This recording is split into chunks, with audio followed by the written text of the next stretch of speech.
Guys എല്ലാവർക്കും ക്രേസിലോട്ട് സ്വാഗതം. നമ്മൾ ഇന്ന് സ്കൂൾ ഷോപ്പിങ്ങിന് പോവാണ്. അപ്പം നമുക്ക് അവിടെ ചെല്ലട്ടെ. അപ്പം എന്താ പറയുക, ഇവിടെ ഗൈസ് കുറേ കളക്ഷൻസ് ഉണ്ട്, ബാഗുണ്ട്, കുറേ ചെരുപ്പുകളുണ്ട്. ഗൈസ് ഇവിടെ ചെരുപ്പ് നല്ല അടിപൊളി, എൻ്റെ അമ്മയ്ക്കൊക്കെ പറ്റുന്ന ചെരുപ്പുകളുണ്ട്. അങ്ങനെ ലാസ്റ്റ് എൻ്റെ സൈസിലുള്ള ചെരുപ്പ് കിട്ടി.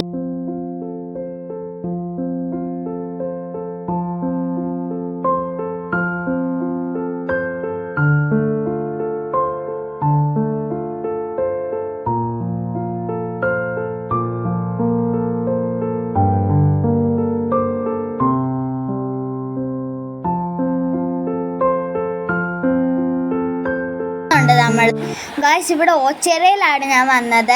ഇവിടെ ഓച്ചറ കുറേ ഉണ്ട് ഫാൻസി കളക്ഷൻസ്, പല പല വെറൈറ്റി കളേഴ്സ് ആയിട്ടുള്ള ബാഗ് എല്ലാം ഉണ്ട്. നിങ്ങൾ തീർച്ചയായിട്ടും വരണം. അപ്പം എന്താ പറയുക, അപ്പം ഗായ്സ് എല്ലാവരും ലൈക്കും ഷെയറും സബ്സ്ക്രൈബും ചെയ്യണം. ആ ബെല്ലൈക്കനോടൊന്ന് ക്ലിക്ക് ചെയ്യണം. കൂടുതൽ സബ്സ്ക്രൈബും ലൈക്കും ആ ചെയ്യേണ്ടത്. അപ്പം ഇന്നത്തെ വീഡിയോ എല്ലാവർക്കും വീട്ടിൽ ചെന്ന് അൺബോക്സിങ് വീഡിയോ എടുക്കാം. അപ്പം ഇന്നത്തെ വീഡിയോ എല്ലാവർക്കും ഇഷ്ടപ്പെട്ടെന്ന് വിചാരിക്കുന്നു. ലൈക്കും ഷെയറും സബ്സ്ക്രൈബും ചെയ്യണം. ആ ബെല്ലൈക്കനോടൊന്ന് ക്ലിക്ക് ചെയ്യണം. ടാറ്റാ.